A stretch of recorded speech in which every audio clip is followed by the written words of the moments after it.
There is a particular kind of London night when the fog does not drift so much as settle, the way silt settles at the bottom of a still glass.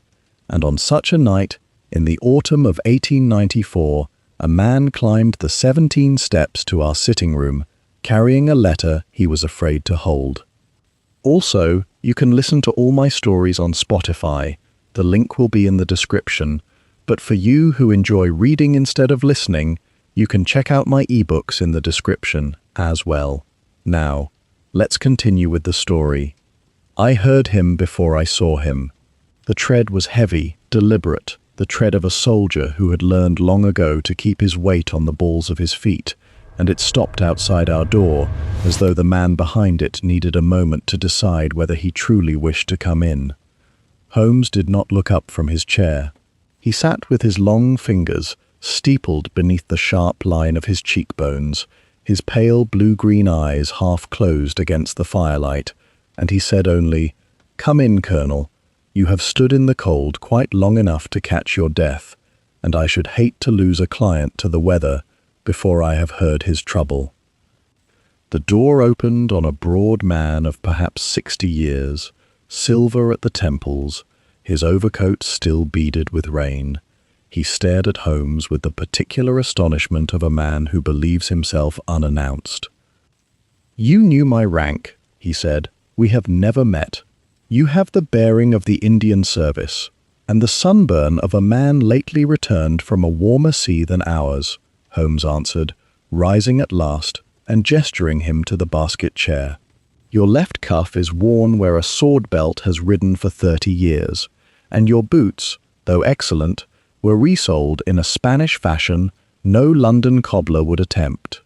You have come a long way, and you have come in a hurry, and you have not slept. Sit, Watson, the brandy." I confess, I studied our visitor as I handed him the glass. His hand shook, not from cold, but from something colder. He was Colonel Sebastian Gray, late of the Bengal establishment, and he had come to us, he said, because a friend of 40 years was dead in a foreign city, and the word natural causes sat in his mouth like a lie he could not swallow. "His name was Raphael Miravent," the colonel said. "You will not have heard it here, but in Barcelona, Mr. Holmes, that name is stitched into every bolt of cloth that leaves the harbour. He made his fortune in dye, one colour above all others, a red so deep and so pure that the mills of Lyon and Manchester have spent 30 years trying to steal the secret of it and failing." Holmes had taken up his black clay pipe, and through the first curl of smoke he asked what a dead man in Spain could want with a consulting detective in Baker Street. The colonel drew the letter from his breast pocket and laid it on the table between us, as though it might burn him. "Because he wrote to me," Gray said, 8 days before he died, and because of what he wrote. Holmes lifted the letter to the lamp. I watched his eyes move across the lines, quick and grey and merciless, and I saw the small change in him that I had learned in 20 years to recognize, the stillness of a hound that has caught a scent on the wind. "Read it aloud, Watson," he said, and passed it to me. "Read it slowly. The colonel has read it 100 times and heard nothing. I should like to hear it in a voice that has not yet learned to fear it." And so I read, in that firelit room with the rain against the glass, the words of a man who was even then 8 days from his grave. "My dear Sebastian," he had written, "the years have made me rich, and they have made me old, and lately they have begun to make me honest, which is the most expensive condition of all. There is a thing between us, you and I, that I have carried like a stone in my shoe since we were young. I mean at last to set it down. I mean at last to wash the crimson clean. When you read this, you will understand why I could not do it quietly, and why, when it is done, some men in this city will wish me dead. I only pray I have the courage to finish before they find the nerve." I set the letter down. The room seemed very quiet. Colonel Gray stared into the fire and said, in a voice gone rough, 9 days later they found him at his desk. The doctors called it his heart. He always had a weak heart. Everyone agreed how sad, how sudden, how natural. He turned to us. "Mr. Holmes, that letter is not the letter of a man who died of natural causes.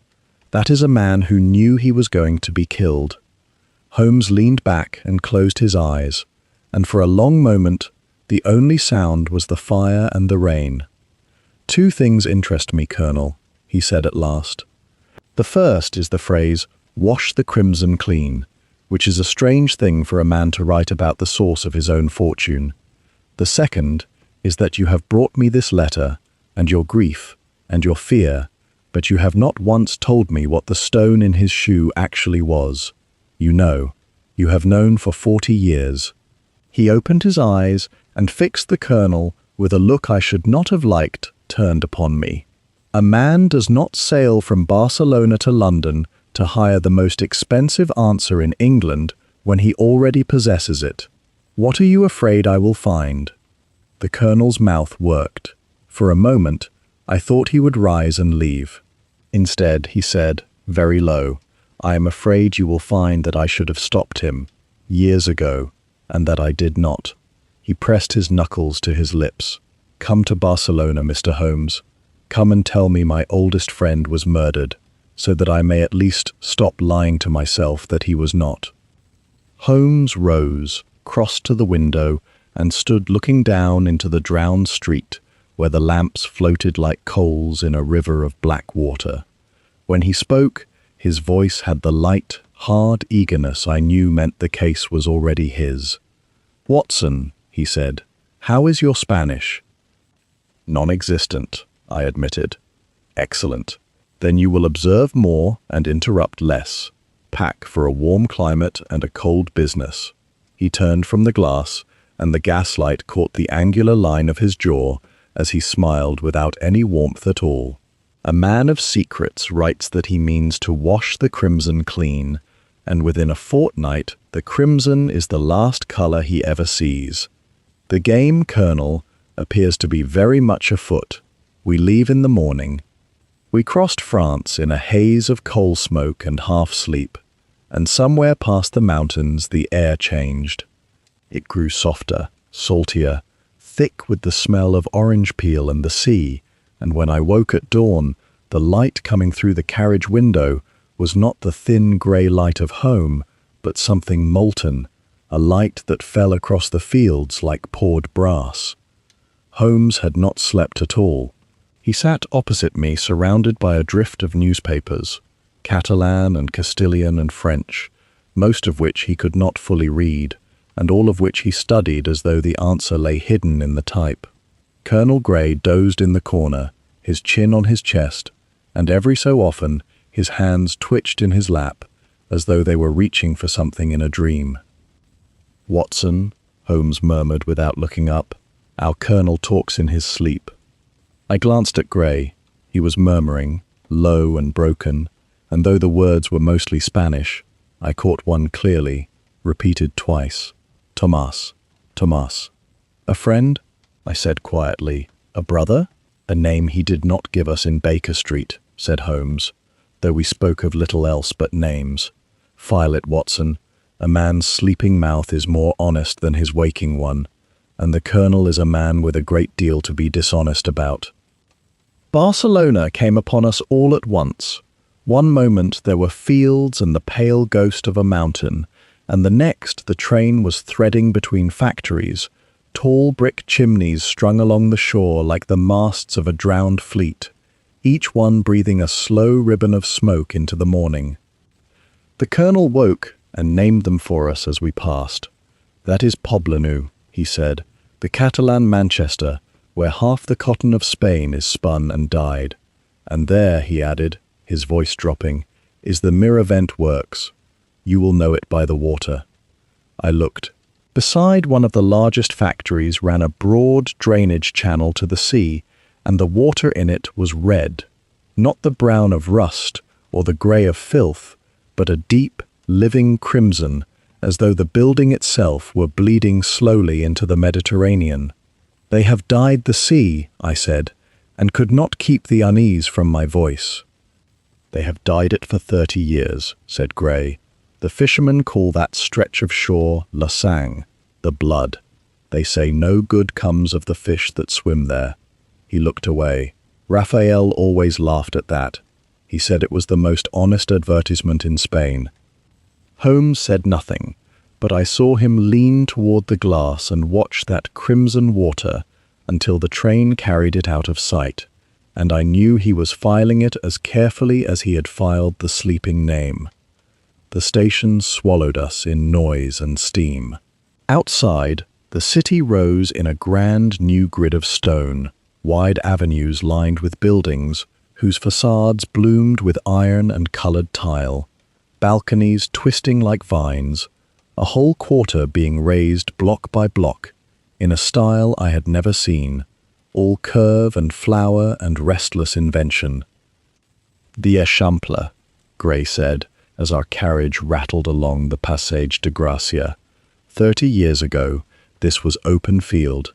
Now every man who ever grew rich on cotton or wine or dye has built himself a palace here to prove it. Raphael's is the largest of them. He used to say a man should live inside his own achievement. The colonel's jaw tightened. He is lying inside it now, in a coffin, in the drawing room. The Miravent house was a thing of astonishing beauty and astonishing pride. Every window was framed in carved stone flowers. The door was a slab of dark wood banded in iron, and above it, worked into the lintel in colored mosaic, was a single motif repeated over and over, a pomegranate, split open, spilling its crimson seeds. "The pomegranate," Holmes observed, stepping down from the carriage and tilting his sharp-featured face up at the door. "Granada, the old Moorish word for the fruit and for the dye that comes from it. He signed his whole house with the source of his fortune. He rapped his stick lightly against the iron, and yet a man who is proud enough to carve his secret over his own door does not, as a rule, write to an old friend that he means to wash it clean. Pride and shame in the same stone, Watson. We are going to find that this house is full of exactly that." The door opened before Gray could knock, and a tall woman in deep black stood framed against the shadowed hall. She was perhaps 35, pale as candle wax, with dark eyes that took in the three of us and gave back nothing at all. She did not weep, she did not tremble. She looked at us with the flat, exhausted calm of a woman who has already decided that no help is coming. "Colonel," she said, her English was cool and exact, "you came back, and you brought Englishmen." Her eyes moved to Holmes, and rested there a moment too long. "So it is true what the servants whisper. You do not believe my husband simply died." "Senora Miravent," Gray began, but Holmes stepped forward and cut across him with a small, courteous bow. "Madame," he said, "I believe nothing yet. Belief is a luxury I cannot afford until I have seen the room in which your husband died, the glass from which he drank, and the faces of everyone who loved or hated him. Beginning, if you will forgive me, with yours." For a long moment she did not move. Then she stepped back from the door and into the dark of the house, and said only, "Then you had better come in, Mr. Holmes. We have a great many faces here, and I promise you, not one of them is telling you the truth." Inside, the house was a cathedral of grief and money. Every mirror had been hung with black crepe in the old Spanish fashion, so that a man could walk its length and never once catch his own reflection.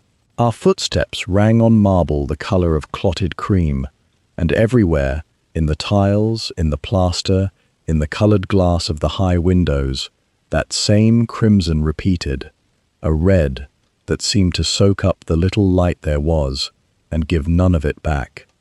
The dead man lay in state in the drawing room, and Holmes went to him first, before he would speak to anyone. Raphael Miravent had been a big man in life, broad through the shoulder, and death had not much shrunk him. His face in the coffin was heavy and strong, the face of a man used to being obeyed, and even in the candlelight, I could see the faint high color of a bad heart in his cheeks. Holmes bent over the body for a long time. He looked at the lips, at the nails, at the folded hands, and once, very quickly, he lifted the edge of the shroud and looked beneath and set it down again with a face that told me nothing. "Well," I whispered. "His nails," Holmes said, so quietly that only I could hear. "Look at the beds of them, Watson. When you have a moment, the family cannot see.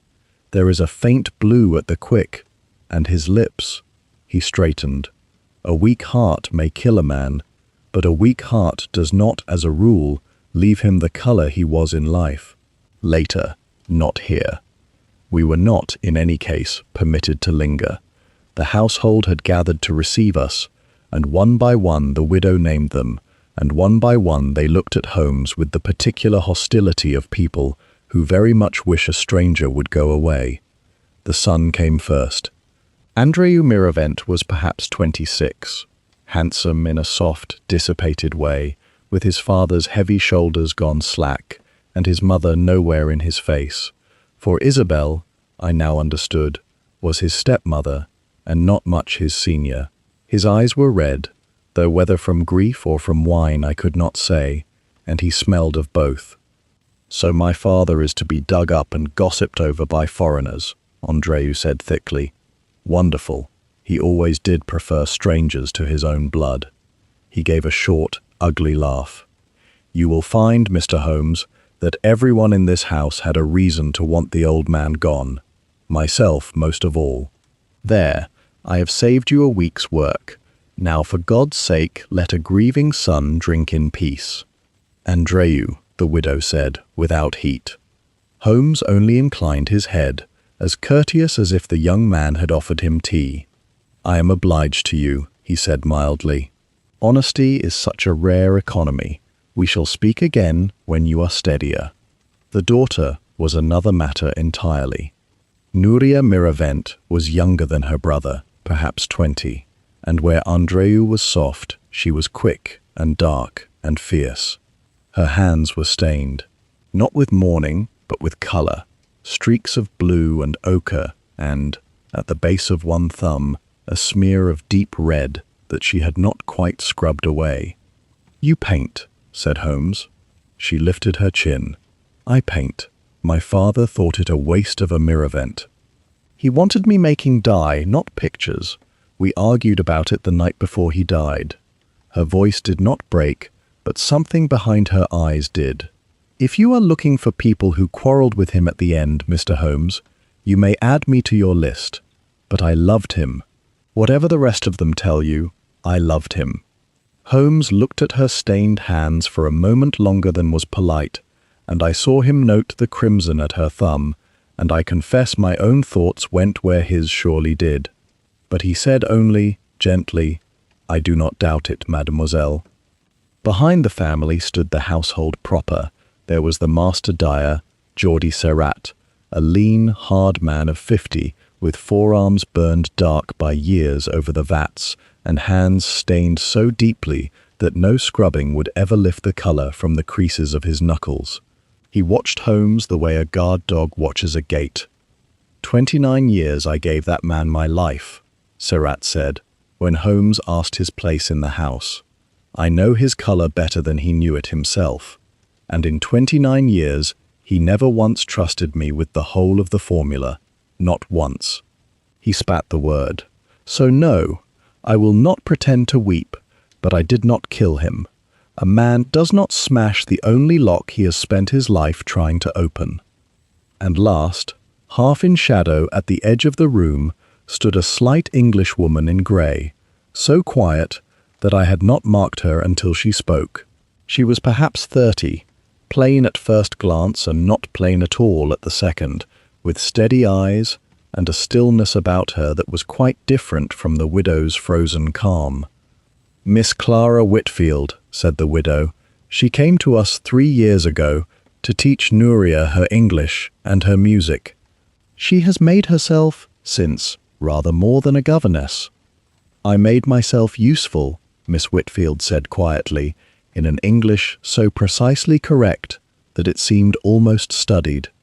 "There is little else for a woman alone to do in a strange country." Her eyes met Holmes's without flinching. "I am glad you have come, sir. Someone in this house should want the truth."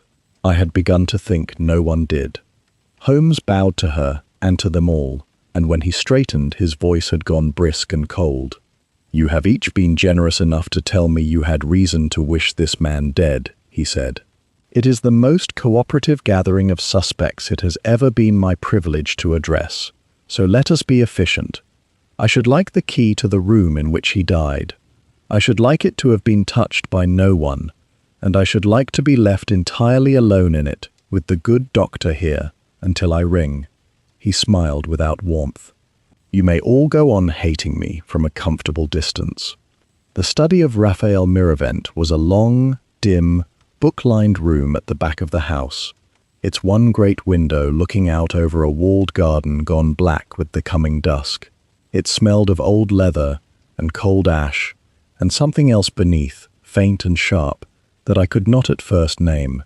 The heavy curtains had been drawn since the morning of his death.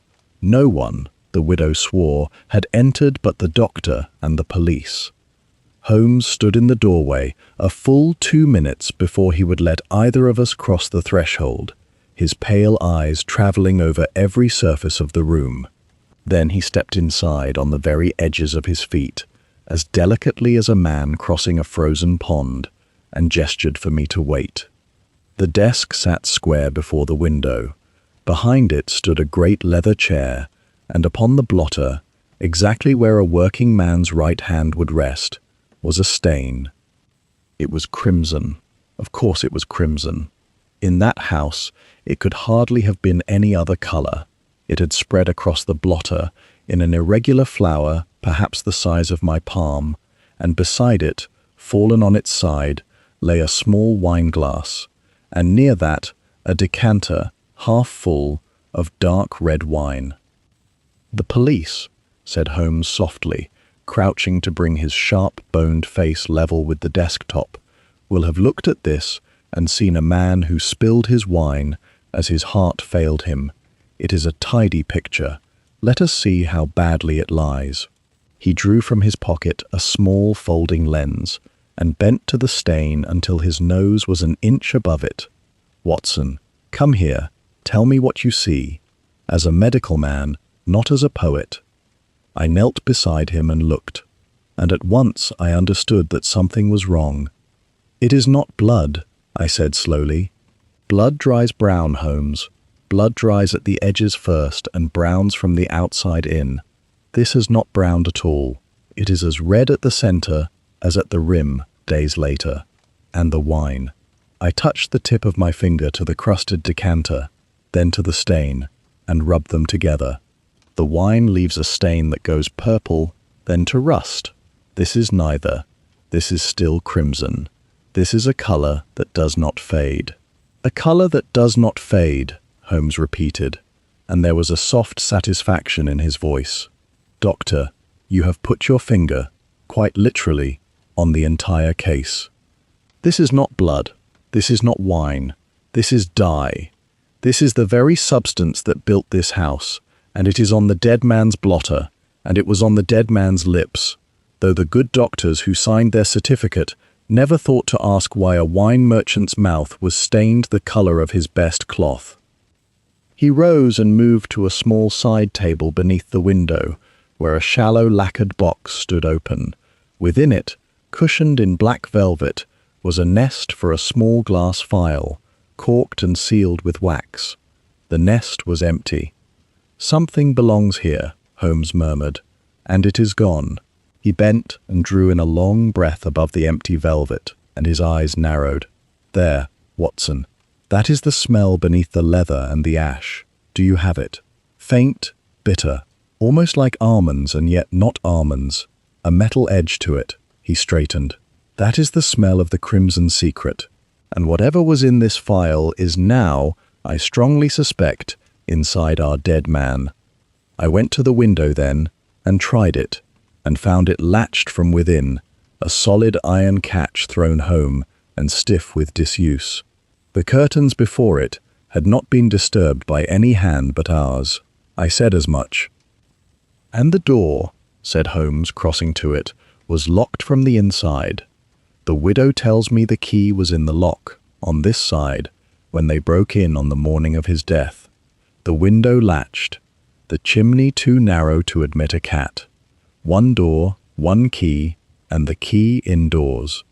He turned slowly in the center of the room, and the dying light caught the sharp planes of his face. "A sealed room, Watson, a man alone, dead at his own desk, his door bolted against the world by his own hand, and a poison, if poison it is, that walked into a room no living thing could enter." "Then how?" I said. "If no one could get in, Holmes, then no one killed him. Then the police are right," and his heart simply stopped. Holmes crossed to the desk again and stood looking down at the crimson flower spread across the blotter, and for a long moment he was utterly still. "There is a flaw in your reasoning, Doctor, and it is the same flaw the police fell into," he said at last, very quietly.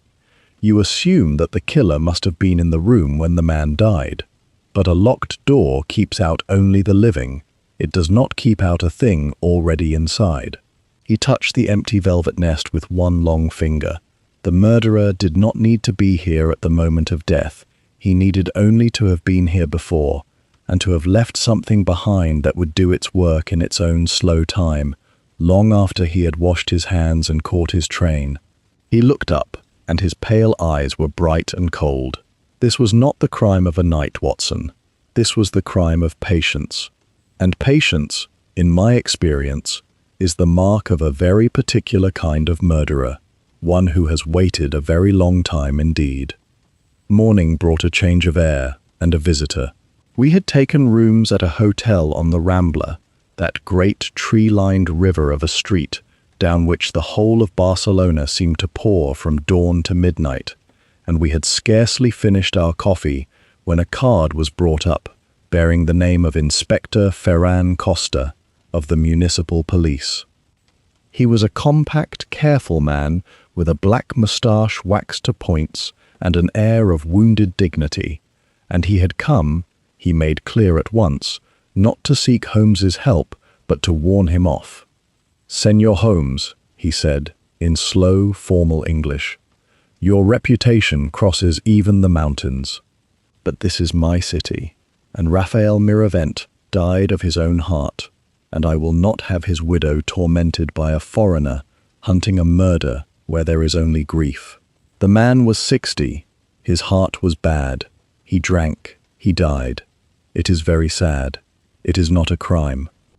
Holmes offered him coffee, which he refused, then a single question, which he could not. "Inspector, when you examined the body, did you smell his mouth?" The inspector hesitated. "I do not make a habit of smelling corpses." "A pity," said Holmes pleasantly, "because if you had, you would have found upon the lips of your natural death the sharp scent of bitter almond and hot metal, which is the smell of no wine and no failing heart, but of a compound I intend to name before the week is out. I do not ask you to believe me, Inspector. I ask you only to have your police surgeon reopen the body and test the contents of the stomach for a mineral poison. If I am wrong, you may laugh me back to England. If I am right, you will have a murder in your city, whether you wish it or not. Which would you rather discover late, from me, or early, from yourself?" Costa's moustache worked. He was, I saw, a proud man, but not a stupid one, and beneath the pride there was the true policeman's fear of being wrong in a way that could not be undone. At last he set his hat back on his head. "I will have the surgeon look again," he said stiffly, "for my own satisfaction, not for yours." And he left us, and I did not think we had made an enemy, only a reluctant and suspicious ally, which in a strange city is nearly as good. That afternoon, Colonel Grey took us to the works, and it was there that I began to understand the size of the thing we had walked into. The Miravent factory was a small city of its own, a labyrinth of drying sheds and dye houses, where great vats of steaming red liquor stood in rows, and men moved among them stripped to the waist and stained to the elbow, hauling out lengths of cloth that came up the color of a fresh wound. The heat was tremendous. The smell was the smell from the empty phial, but 1,000 times over, bitter and metallic and thick enough to taste. Geordie Serrat met us at the door of the dye house, master in his own dark kingdom, and though he had wept no tears for his employer, he spoke of the colour with something close to reverence. "Every mill in Europe makes red," he said. "Madder red, cochineal red, the new German reds from coal. All of them fade, wash them, hang them in the sun, and in a year they are the colour of old brick. But this—" He drew a length of finished cloth through his stained hands, and even in that dim, smoky place it seemed to glow.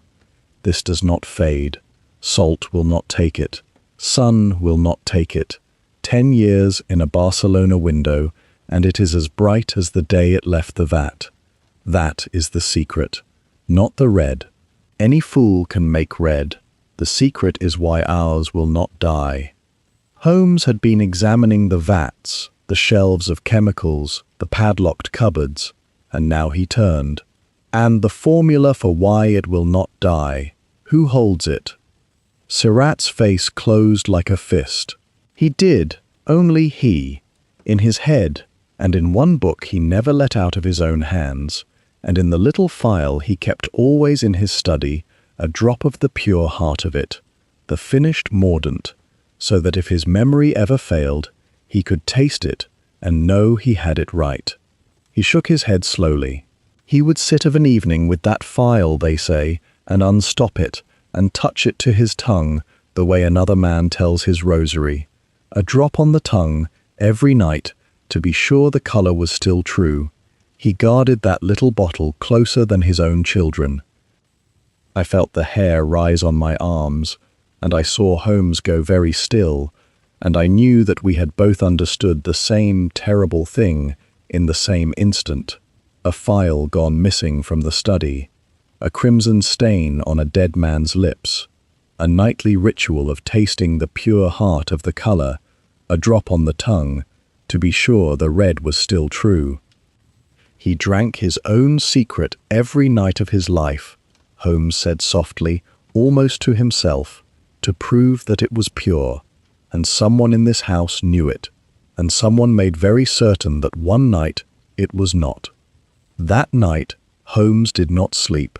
When I came down at 2 in the morning, I found him seated at the window with the Colonel's letter spread before him, and beside it a dozen sheets on which he had copied out single phrases in his own quick hand, arranging and rearranging them like a man solving a puzzle in a language he half knew. "Sit down, Watson," he said without turning. "I want your ear. A man's own words will hang him, if you listen properly, and I have been listening to Raphael Miravent all night." He tapped the letter. "Consider. He writes that the years have begun to make him honest. He writes of a stone he has carried since he and Gray were young. He writes that he means to set it down, to wash the crimson clean, and that when he does, some men in this city will wish him dead." Holmes looked up. "Now, what does a proud man mean when he speaks of washing his own fortune clean?" I considered it, that there is something impure in it, I said slowly, some stain on how the fortune was made. "Precisely. A man does not clean what is already clean. To wash the crimson clean is to confess that the crimson is dirty, that the great colour, the source of everything, was got by some means he is ashamed of." Holmes leaned back. "The police read this letter and saw a rich man afraid of thieves. The Colonel read it and heard a warning. But it is not a warning, Watson. It is a confession that has not yet been made. Miravent was not afraid that someone would steal his secret. He was preparing to give it away, or to tell some truth about it, and he knew that the telling would cost him dearly. Some men in this city will wish me dead, not thieves, accomplices, men who share the stain, and who cannot afford to have it washed. Then the letter narrows our field enormously, he went on. The killer is not a stranger, not the French rival everyone will soon be whispering about. The killer is a man who shares Raphael Miravent's oldest secret and would be ruined if it came to light. And there are, it seems, very few such men. The Colonel is one. He as good as told us so, in Baker Street, when he said he was afraid I should find he ought to have stopped Raphael years ago. He paused. But there is a name we have not yet been given, a name our Colonel spoke only in his sleep. He looked at me. Thomas. We found the name the next morning, and we found it in the most fitting place imaginable, painted over. The works stood a short walk down the hill from the mansion, and we smelled the place long before we saw it. There is a particular reek to a great dye house, a sourness of vinegar and stale wool, and something metallic beneath it that catches at the back of the throat, and as we came through the gates it rolled over us like a tide off the harbour. Men in leather aprons stirred vats the size of small boats, with poles worn smooth by a lifetime of hands. From every vat rose a coloured steam, madder browns, indigo blues, a sickly yellow the shade of old bruises. But at the far end of the yard, roped apart from all the rest, stood the crimson vats, and these no ordinary man was suffered to tend. Holmes walked slowly among them, his pale blue-green eyes moving over everything, and he stopped at a low bench set against the wall where the mordants were kept, the salts that fix a colour into cloth and hold it fast against sun and washing. He lifted one small canister, read its label, and set it down again with peculiar care. The dyer's art, he told me quietly, is half colour and half poison. To make a red that will not dye, a man must marry it to metal. Tin, he said, alum, and these. He laid 2 long fingers on a squat lead box, sealed and heavy, its lid scratched with a crude skull. Salts of mercury, salts of arsenic. A pinch of it fixes the dye and makes the crimson near enough eternal. A spoonful of it stops a heart. I looked at that sealed box and felt, without yet understanding why, a coldness pass through me. Every man in the yard handled such things as a matter of course. Every ledger of the house accounted for them by the pound. A death by such a poison, in such a place, would raise no more eyebrows than a death by simple old age. We passed on through the roar and the coloured fog toward the front offices, where the din of the works fell away at last behind a heavy oaken door. In the front office of the works hung a founder's plaque, a proud slab of bronze and coloured enamel commemorating the establishment of the house. Casa Miravent, it read, tints e colours, and beneath, in smaller letters, Fundada, 1861. But Holmes, who examined everything, ran his fingers across the lower edge of the bronze and stopped. Watson, bring the lamp. He tilted the plaque toward the light. You see it? Here, beneath the founding date, the bronze has been worked over, filed and re-enamelled. There was more text here once, and it has been ground away. He drew his lens. The ghost of it remains. A second line, Raphael Miravent, and beside it, another name, deliberately effaced. I can make out the first letters only, an F, an E, and here, near the end, a double R. He straightened slowly. Ferrer. The house was founded in 1861 by 2 men, Watson, Raphael Miravent and a man named Ferrer, and at some later date, the second name was scoured from the record as though it had never existed. It was old Surratt who confirmed it, though it cost us to make him speak. We found the master dyer alone in the drying sheds, and when Holmes laid the name Ferrer before him, the man went grey beneath his stain and set down the cloth in his hands. "Where did you hear that name?" Surratt said. It was not a question. "From a plaque a coward tried to erase," said Holmes. "Who was he?" The old man was quiet a long time. "Thomas Ferrer," he said at last, very low. "The other founder." "The true founder," some of the old ones say, though you will not hear it spoken in daylight. He was the chemist. Miravent had the money and the tongue for selling, but it was Ferrer who found the color. Ferrer who made the red that would not die. I was a boy in the works then.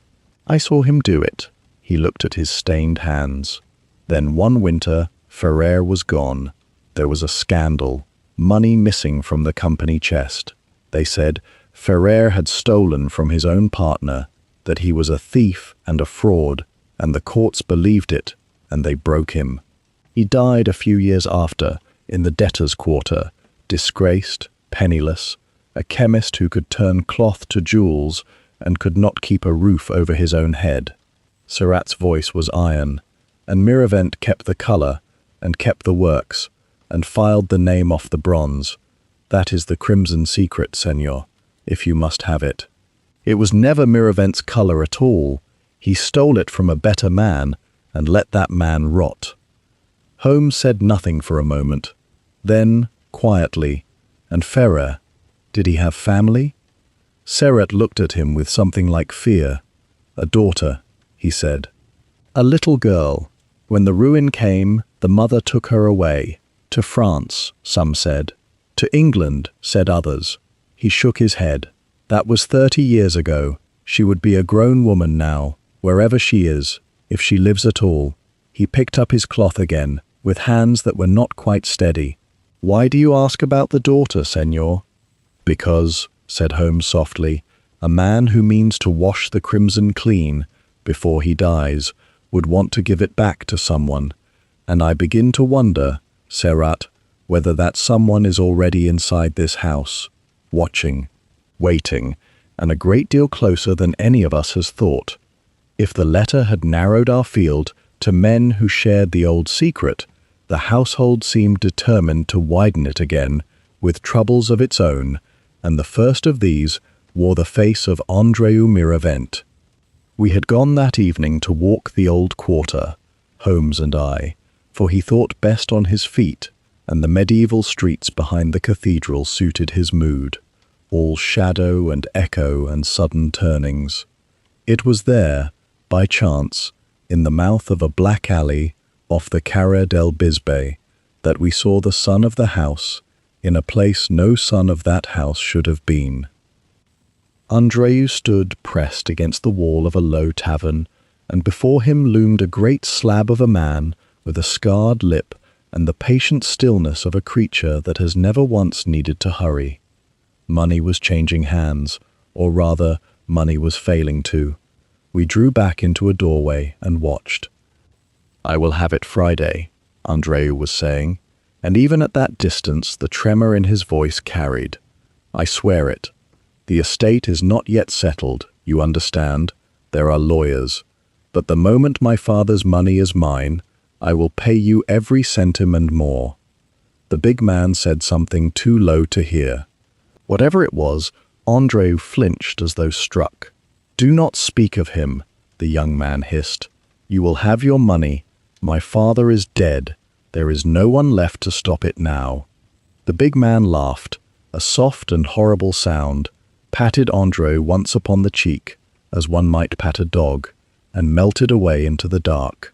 Andreu stood alone against the wall, and for a moment I thought the young man might weep. Then he straightened his coat and walked quickly back toward the light of the Rambla, passing within a yard of our doorway without ever seeing us at all. "Well," I said, when he had gone, "there is a motive that needs no digging for, Holmes. The boy is drowning in debt. He said it himself. There is no one left to stop it now, meaning no one left to refuse him his inheritance. His father dies, and Friday he is a rich man. Men have killed for far less." Holmes did not answer at once.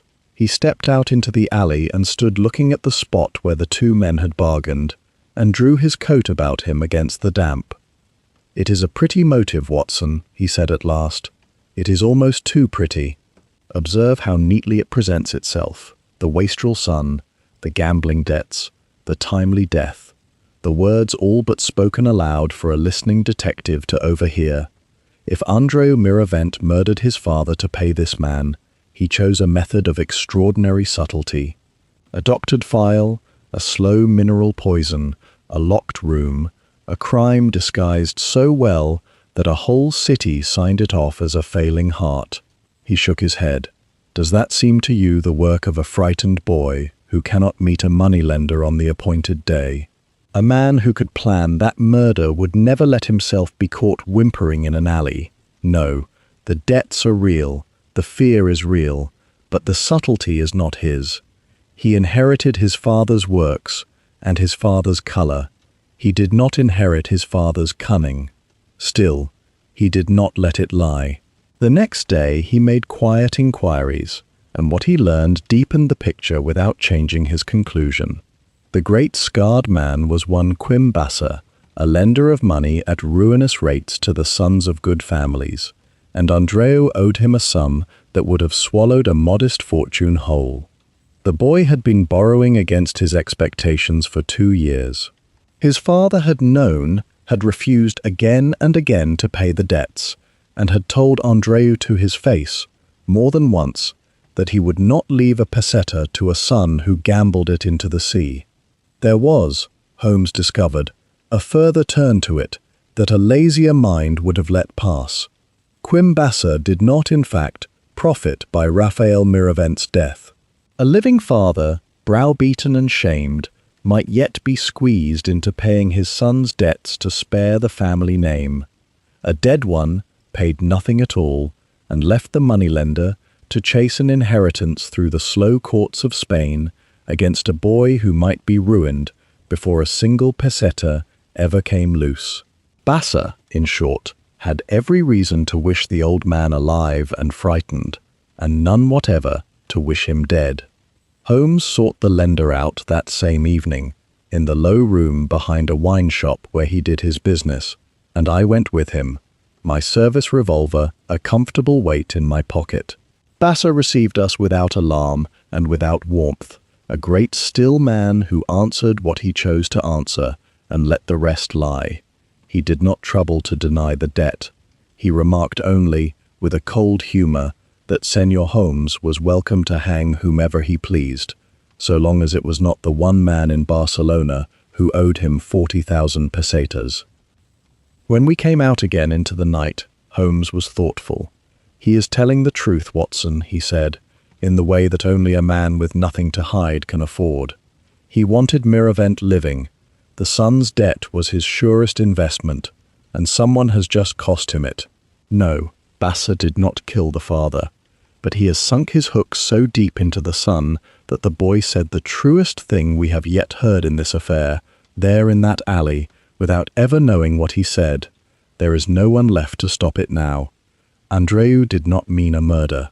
He meant only that the one man who might have refused him the money was gone.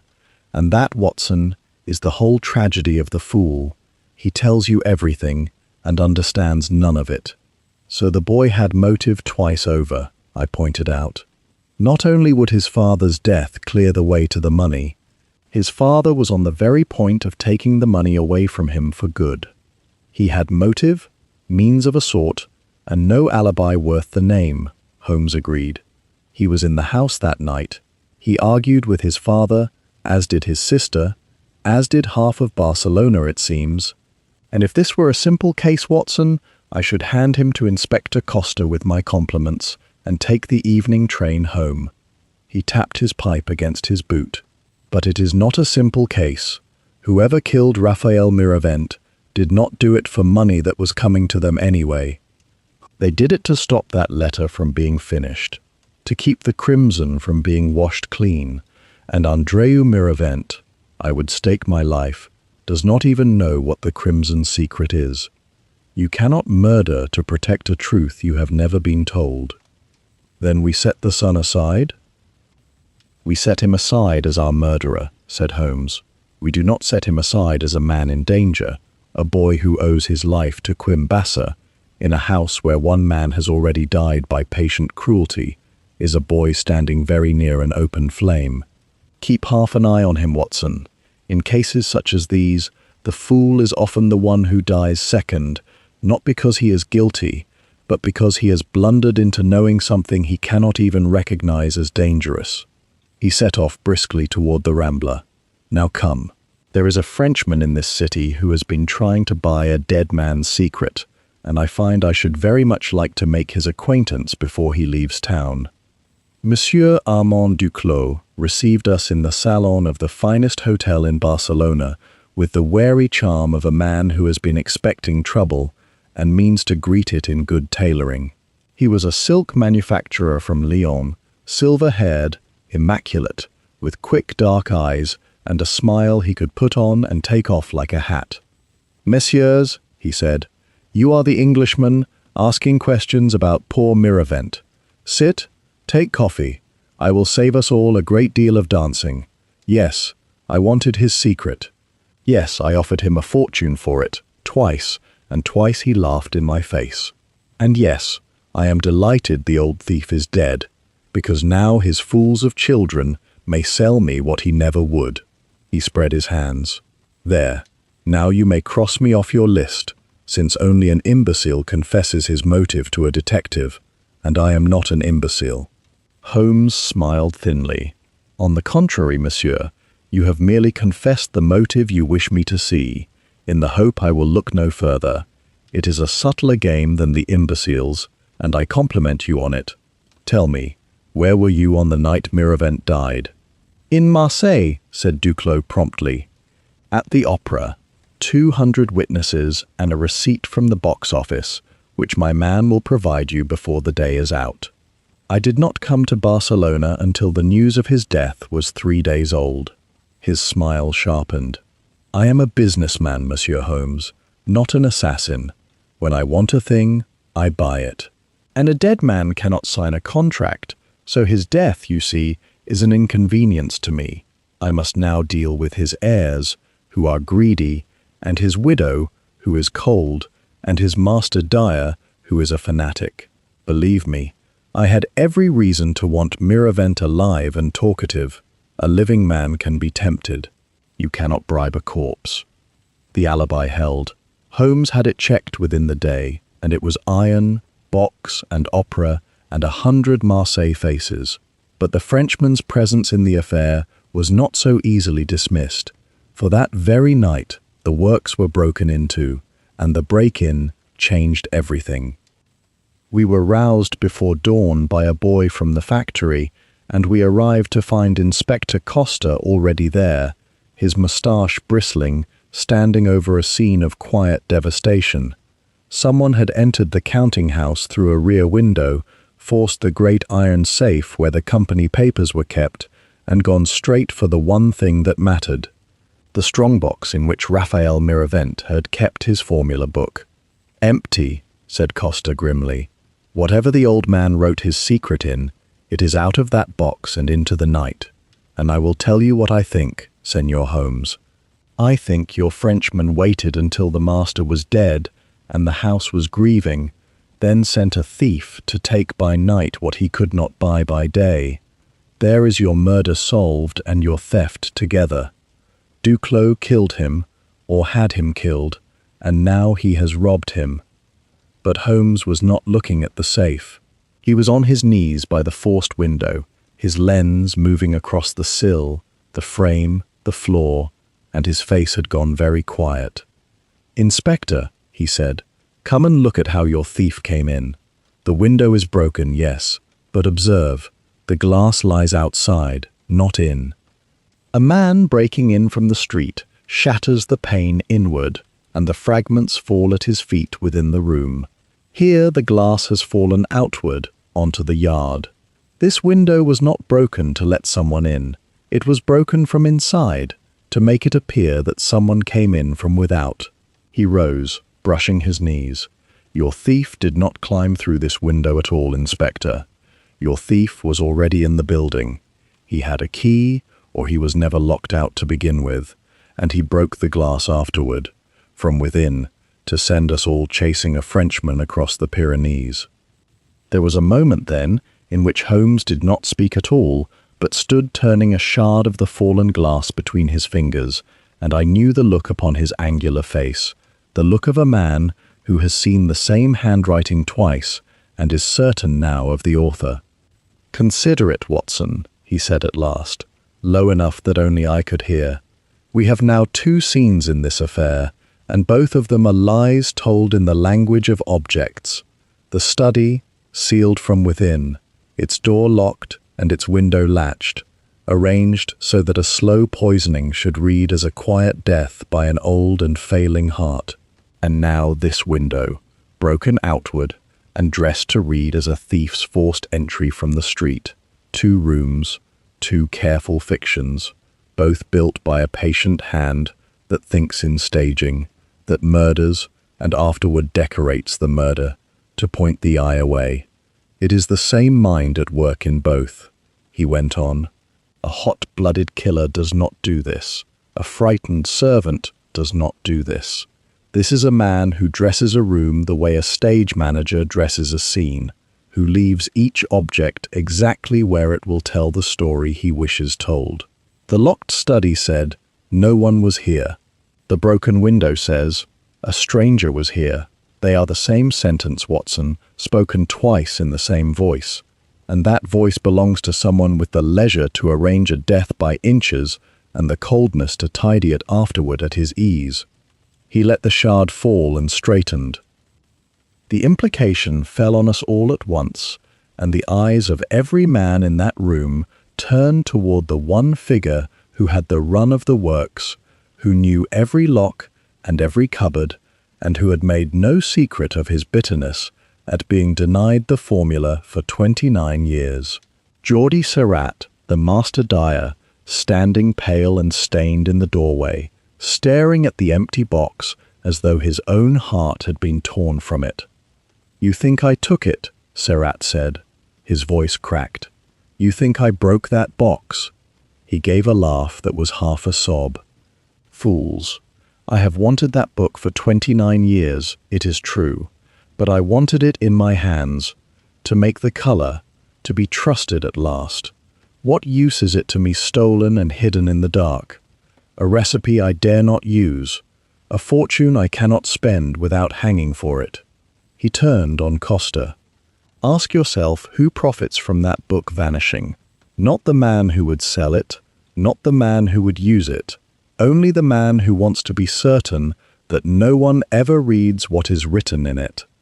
Holmes looked at the master dyer with a new and thoughtful attention. "Surratt," he said slowly, "you may be a cleverer man than any of us has given you credit for. Say on, what is written in that book besides the making of a red?" The old man met his eyes, and for the first time there was no bitterness in his face, only a kind of weary knowledge.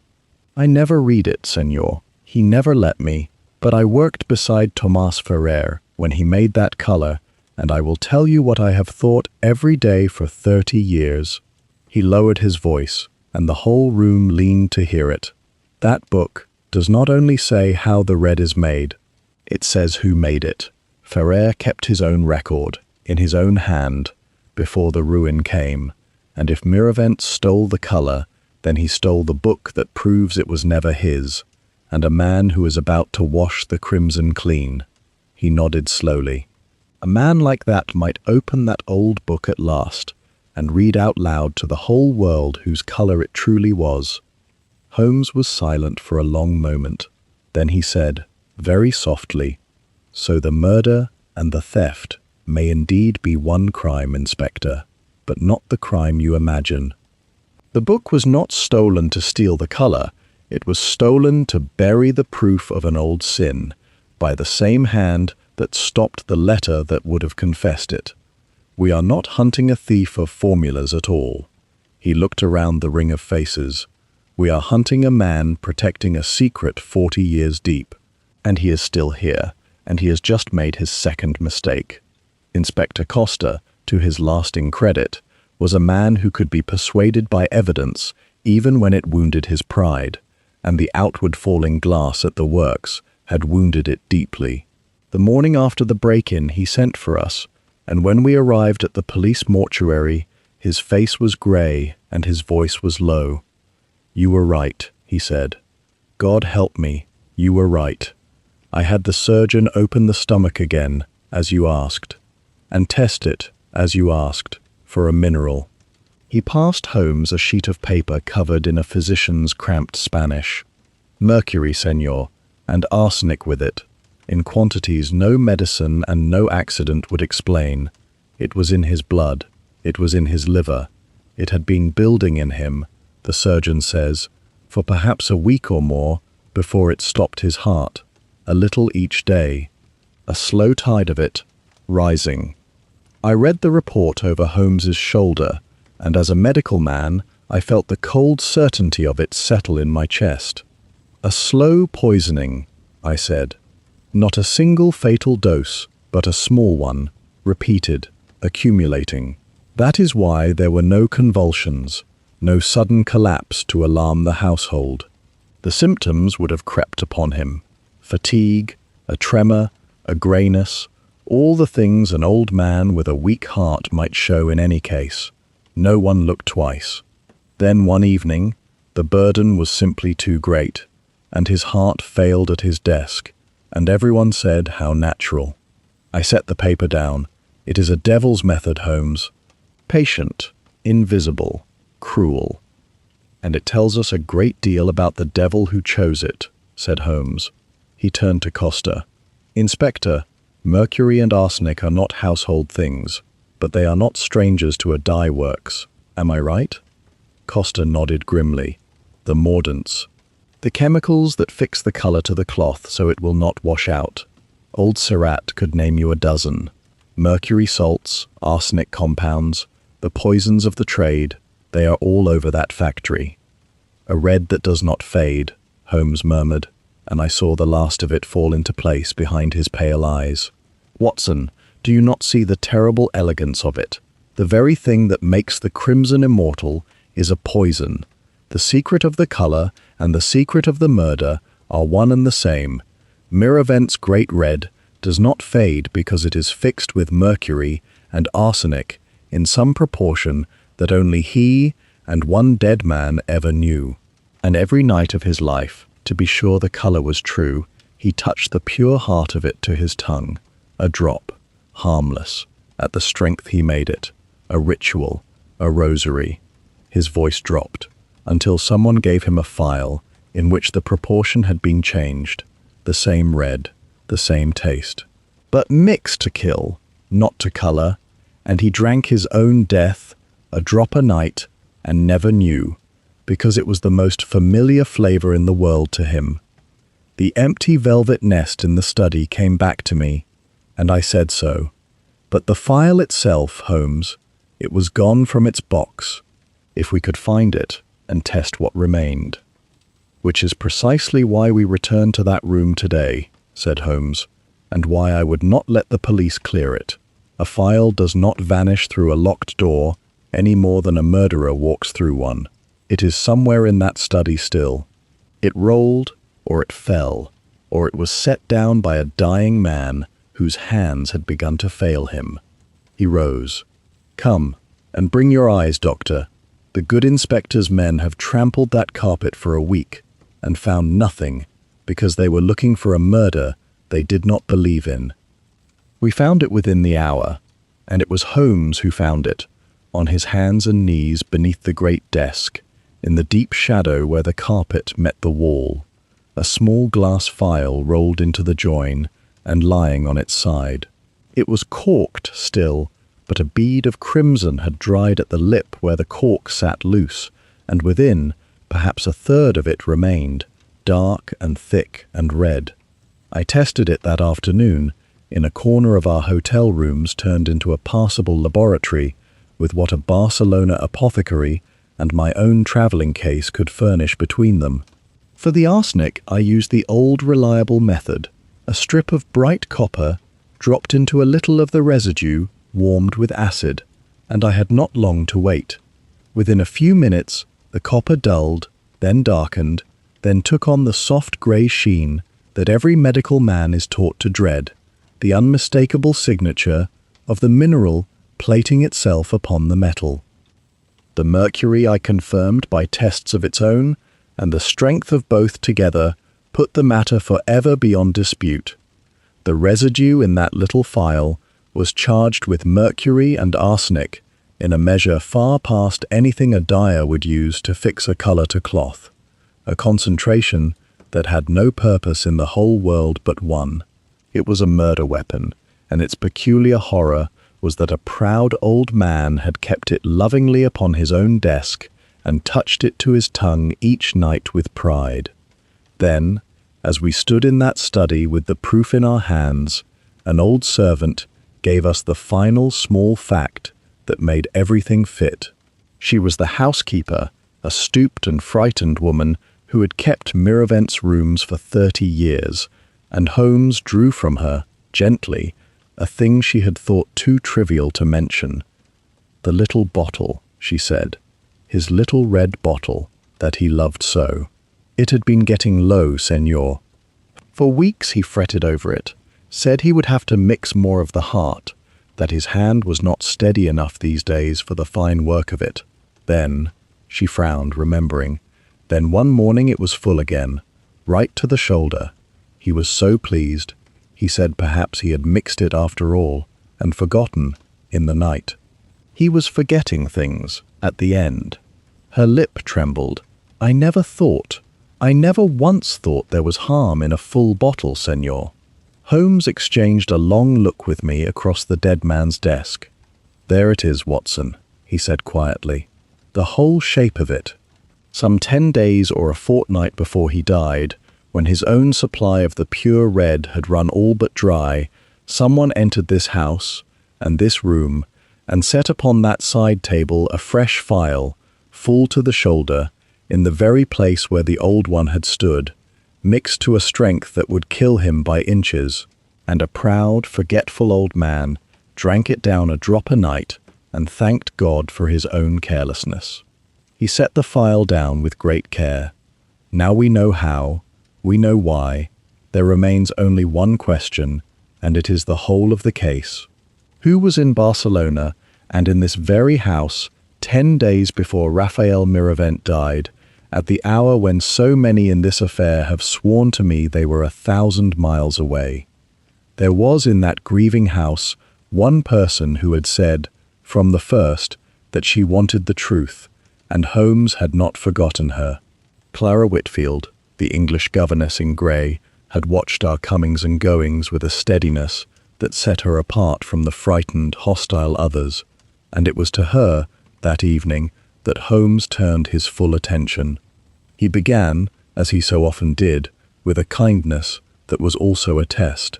He found her in the music room, and he spoke of England, of the loneliness of a governess in a foreign land, and he let her ease before he laid his first small trap.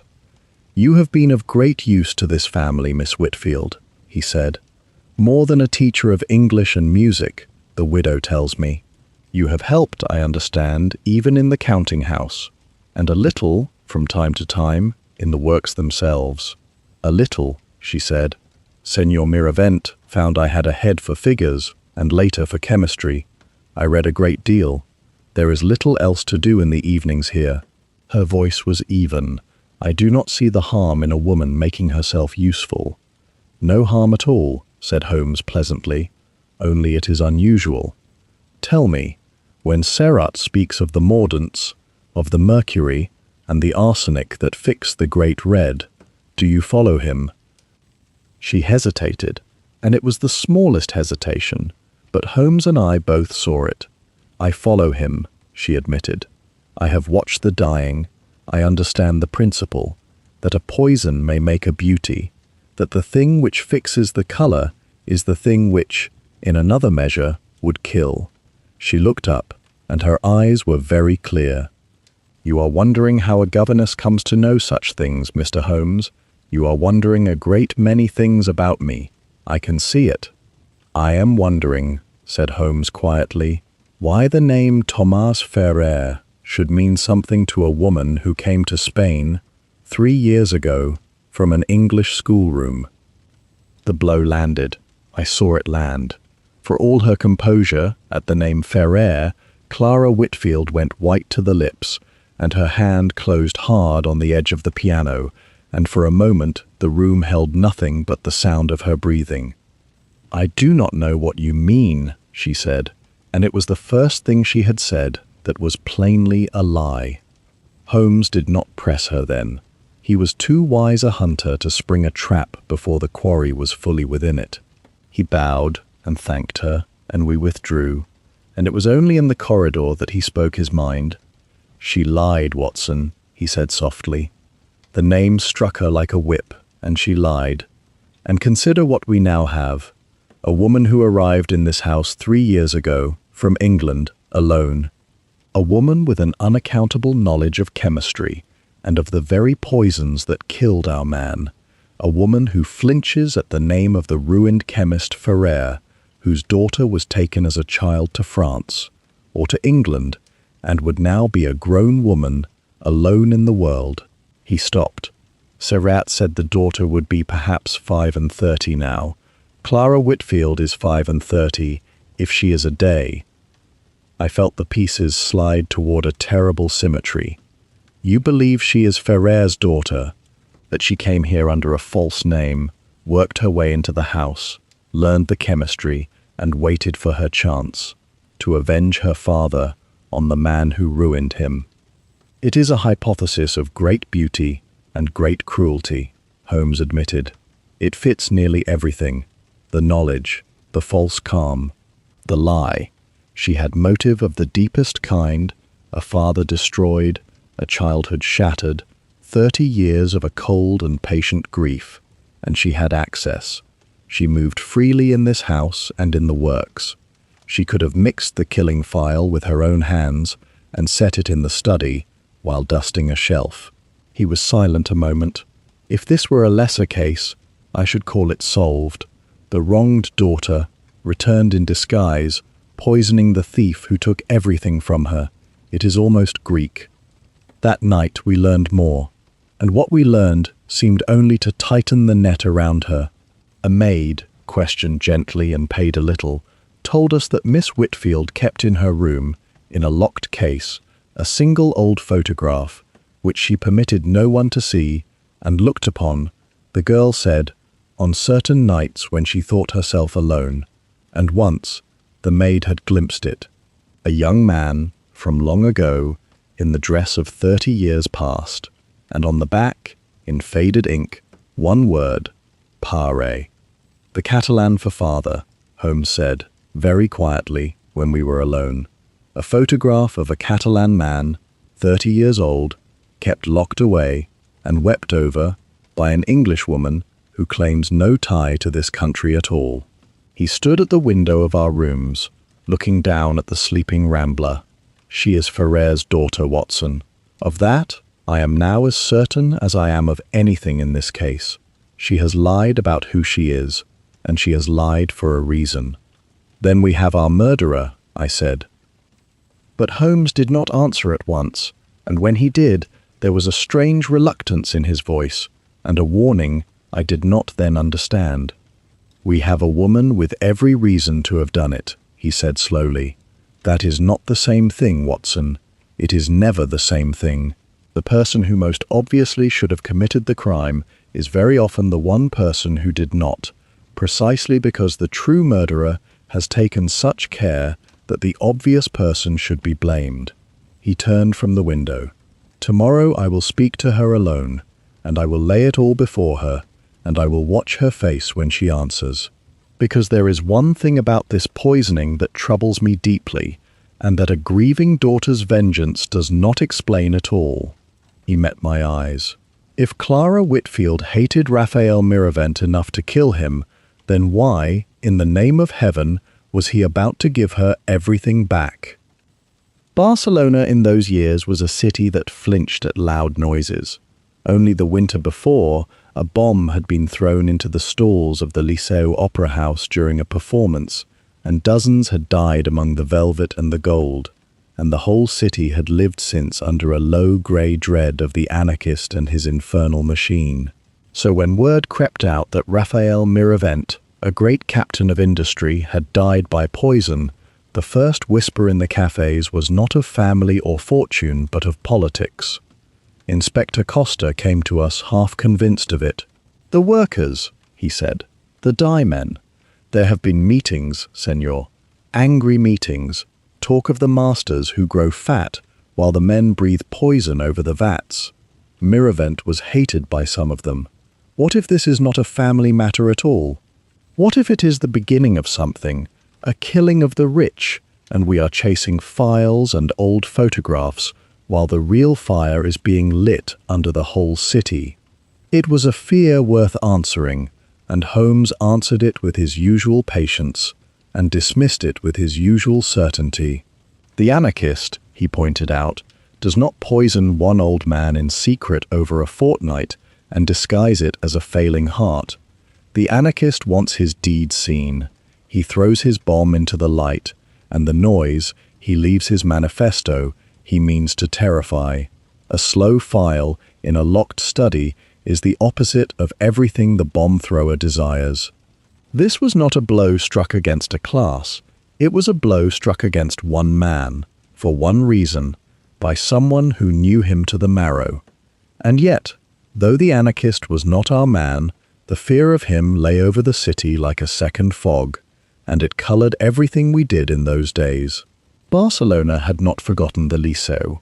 On the corners stood pairs of the Guardia Civil in their black patent hats, watching the crowds with flat, unhurried eyes, and the newspaper boys cried each fresh rumor of plots and arrests, until the whole city seemed to hold its breath between one blast and the next. To understand the workers' anger, Holmes went among them, and he took me with him one evening to a meeting held in the back of a chocolate house near the harbour, thick with smoke and low voices. We were suffered to stand at the back, two foreigners, and we listened while a lean man with a dyer's stained hand spoke of the vats. He spoke without a bomb in his voice, only a terrible tiredness. He spoke of men who coughed their lungs grey over the crimson before they were 40, of the trembling hands that no master would call by their proper name, of children set to stir the mordants because their small fingers were quick and their lives were cheap. "The great red of this city," he said, "was not made with cochineal alone. It was made with the health of the men who mixed it, and the masters grew fat upon a colour that was, in the plainest sense, killing the very people who made it." I glanced at Holmes and found his pale eyes fixed and bright in the gloom, for the man had spoken, without knowing it, the very truth that sat at the centre of our case. The colour killed, slowly, by mercury and arsenic, a little at a time. It had killed the men of the vats for 40 years, and it had killed, at the last, the master of the house himself, by the same patient poison, in the same eternal red. Still, the workers' anger was real, and it led us, by a winding road, to the daughter of the house, and to a corner of the case I had not expected. Nuria Miravent, it transpired, had a secret of her own, and it was the oldest and gentlest secret in the world. She was in love. The young man was one Mark, an engineer at the works, clever and poor, and full of dangerous modern ideas about how the men should be treated, the very ideas that made the masters uneasy. Raphael Miravent had forbidden the match, of course. A daughter of his house was not to throw herself away on a wage earner with a pamphlet in his pocket. We came upon them by accident, in a walled garden behind the works, and the discovery flushed a whole flight of suspicions into the air, for here was another quarrel with the dead man, another buried motive, another pair who might have wished him gone. Nuria faced us with her chin high and her painter's hands clenched. "Yes," she said, before Holmes could speak. "I love him. My father hated it. We argued, the three of us, again and again. Mark believed my father worked the men to sickness for the sake of that cursed red. My father called him a gutter agitator, and I stood between them and loved them both." Her voice shook, but she did not look away. "But if you think either of us harmed him, you are wrong. and I will tell you why. Because my father had begun to change. This last year, he was different, softer. He listened to Mark at the end, where before he would only shout. He was, I think, ashamed of something, though he never told me what. He spoke of putting things right before he died. He spoke of it often. A tear escaped her at last. Whoever killed my father did not kill the hard old tyrant of 10 years ago. They killed a man who was, finally, trying to be good. That is the cruelty of it. They caught him, just as he was turning. Holmes listened to this with a grave attention, and it was clear that the daughter's words had struck the same chord in him that they struck in me. Here again, from a new mouth, was the shape of the letter. A hard man turning honest at the end, a stone he meant to set down, a crimson he meant to wash clean. And it was the widow who, at last, made the shape whole.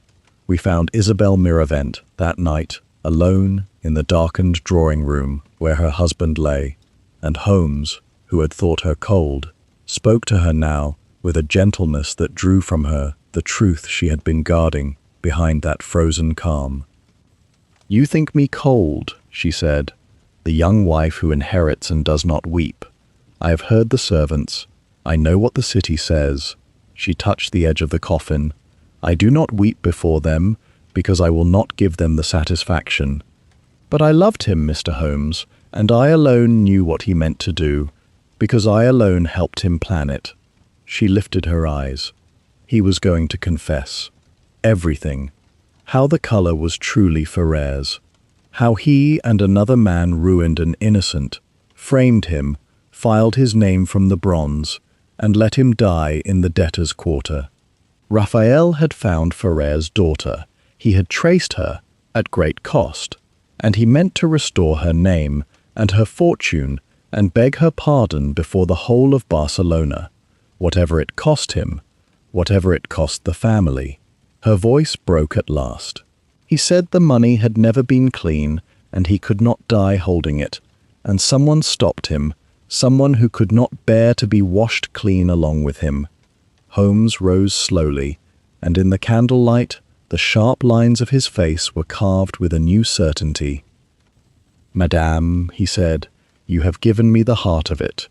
Your husband did not die in spite of his good intention. He died because of it. And that changes everything." He turned to me as we left that room of the dead. "Do you see it now, Watson? The daughter did not need to kill him. He had found her. He was about to make her rich, restore her father's honor, hand her the very justice she had waited her whole life for. To murder him would be to murder the one man who was finally on her side." His eyes glittered. No, the person who killed Raphael Miravent was not the one he wronged. It was the one who wronged him alongside. The accomplice, the sharer of the stain, the man who would be dragged into the light and ruined if that confession were ever made. He drew a long breath. "And there is only one such man left alive. And he has been sitting at my elbow, wearing his grief like a coat, since the first hour of this affair. Suspicion is not proof, and Holmes said so to himself a dozen times that night, as he laid out before him every timetable and passenger list he could beg from the shipping offices and the railway. He had named the accomplice in his own mind. Now he must catch the man in the world of fact, and the man he hunted was no fool, but the cleverest and most patient of all our players. And the clever man, sensing the net, moved first. Colonel Grey came to us the next morning grave and troubled, and he brought with him what he plainly believed was the solution to the whole affair, wrapped and tied and delivered into the hands of the detective he had hired to find it. "Mr. Holmes," he said heavily, "I have found something, and it sickens me, but I will not hide it. I went through Raphael's private papers as his executor, and I found this hidden in his desk." He unwrapped a small notebook and a bundle of letters. "It is the governess, Whitfield. These are her letters, in her own hand, And this is a record he kept of his suspicions of her. She is not English at all, Holmes. She is Ferrer's daughter, come here under a false name to worm her way in and destroy him. Raphael discovered it. He wrote it here. He feared her. Gray's voice dropped. She knew the chemistry. She had the run of the house. She hated him with the hatred of 30 years. And now I have handed you the proof. For God's sake, arrest her before she does to another what she did to my friend. I confess my own heart leapt at it, for here at last was hard evidence against the one figure who had lied to us outright.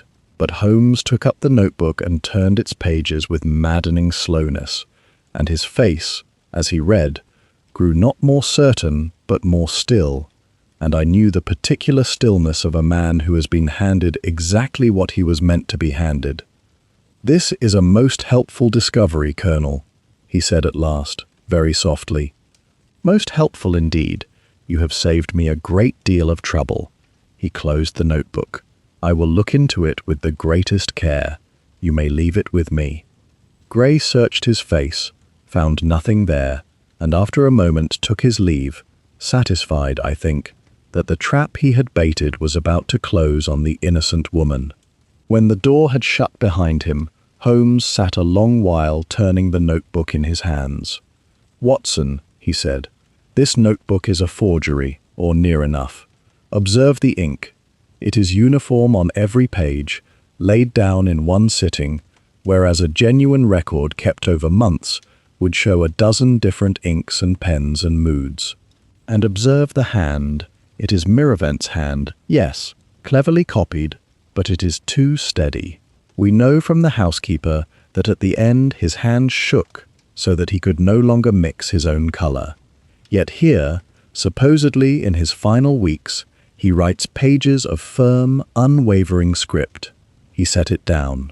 Someone has manufactured a case against Clara Whitfield and planted it in a dead man's desk, and the only person who has been through that desk as executor, with the leisure and the skill and the motive to do it, is the man who just walked out of that door, begging me to hang her. But the danger was not only to Clara.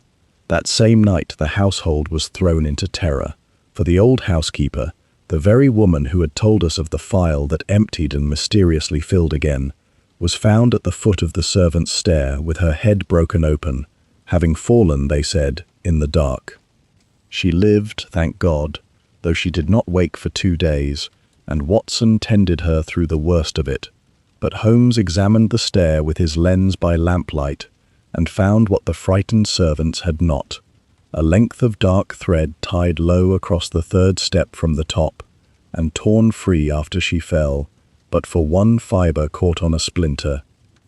"The one witness who could speak to the filling of the file," Holmes said grimly, "is silenced within a day of speaking to us. That is not chance, Watson. That is a murderer growing frightened, and a frightened murderer is a careless one. He is cleaning his trail.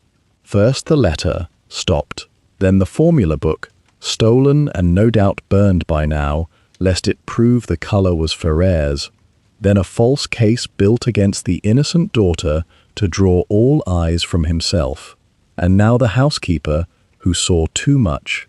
He straightened, and his eyes were hard as flint. "Every one of these acts protects the same man, and every one of them requires a person who was here, in this house, 10 days before the death, to fill that file, and who is here still. The Colonel has told us, again and again, that he did not come to Barcelona until the death was 3 days old." Holmes drew on his gloves.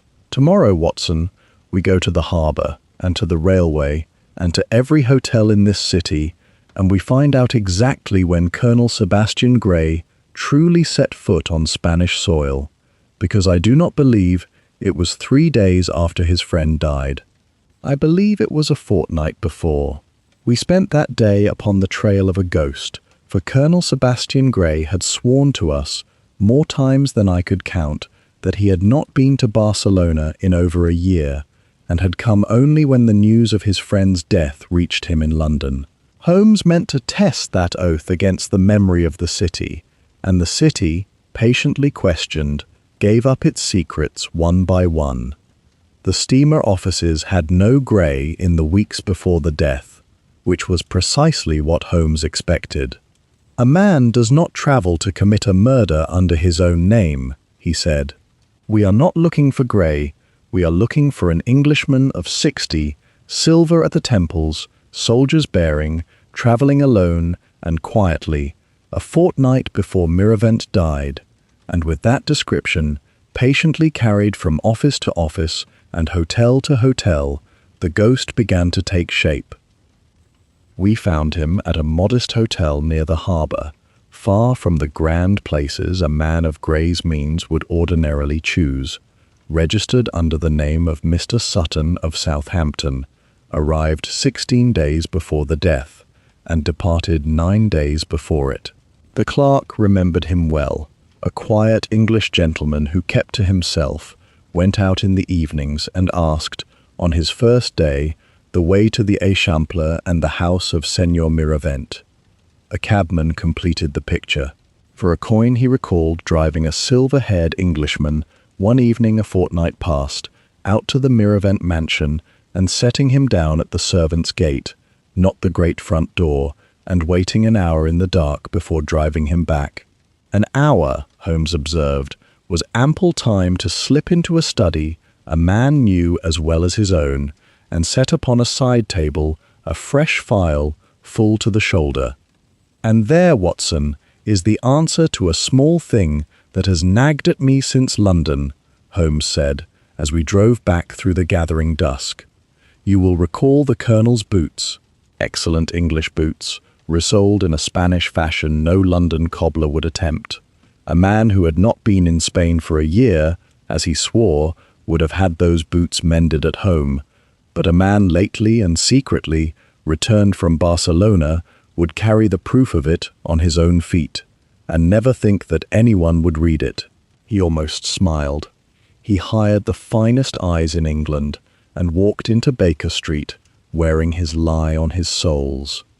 It remained only to clear the innocent woman he had tried to hang, and Holmes did that gently, that same night, in the music room, where he had first frightened her. He laid before Clara Whitfield all that he knew and all that he had guessed, and he told her that he no longer believed she had killed anyone, and at that the composure she had worn like armour for 3 years finally broke, and the truth came out of her in a rush. "My name is Clara Ferrer," she said. "Tomás Ferrer was my father. I was 6 years old when they broke him. I remember the men coming for our things. I remember my father weeping, a grown man weeping, and swearing he had stolen nothing, that the money in the chest was put there to damn him. My mother took me to England, and we changed our name, and she died poor, and I grew up on the charity of strangers, knowing only that a colour my father made had made other men rich and killed him." Her voice hardened. "3 years ago, I came back, not to kill anyone, to learn the truth, to stand in the house that was built on my father's ruin and understand it. I took a false name because a Ferrer would never have been let through the door." She wiped her eyes. "Then something happened I never expected. The old man, Miravent, he found me out, and instead of casting me into the street, he wept. He begged my pardon. He told me he had carried the guilt of it for 40 years, and that he meant to make it right, publicly, wholly, before he died.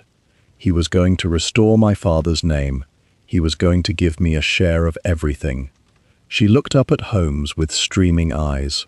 "He was the only person in 30 years who ever told me my father was innocent. Why would I kill the one man who was finally going to clear his name? I loved him for it, Mr. Holmes. God forgive me. At the end, I loved the man I came here to hate." "You would not," said Holmes quietly, "and you did not. But you can help me, Clara Ferrer, more than anyone alive, for I must know the whole of the old crime, and you have carried its wound your whole life. Tell me this. When your father was ruined, when the money appeared in the chest to damn him.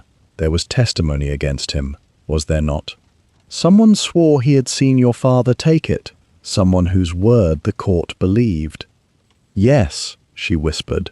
My mother spoke of him until the day she died.